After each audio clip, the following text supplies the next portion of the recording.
Hello and welcome to our next stop here. We are on Vankberg or Wank Mountain. Also, if you're pronouncing it in English, it would be more of a Wank Mountain.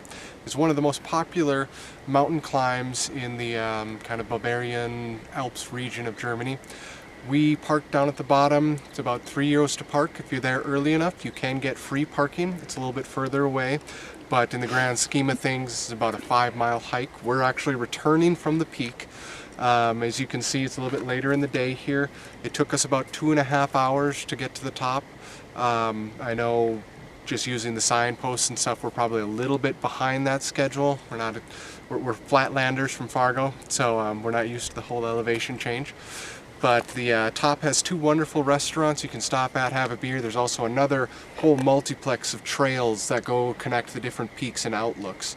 There is a cable car option to take to the top if you're not looking forward to the hike. Keep in mind the hike is fairly strenuous. About 340 flights of stairs is what we got. So if you do take the cable car, it's €21 round trip per person, or it is €14 one way. So you can kind of be a better judge of that. You can see the path around us here, lots of switchbacks, fairly steep. It is all very passable with just a good pair of hiking shoes. However, keep in mind that it is a lot of uphill grade. I believe you're traversing about 900 meters from the base to the peak. So plan accordingly. The other thing to keep in mind when you are in the Alps, this is early September. At the base it was probably approaching 70 degrees Fahrenheit. It was very humid, very warm. We were basically stripped down to as far as we could go in our clothing.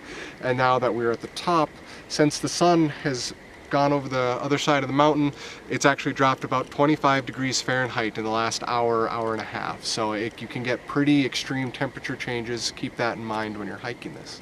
So stay tuned for our next stop.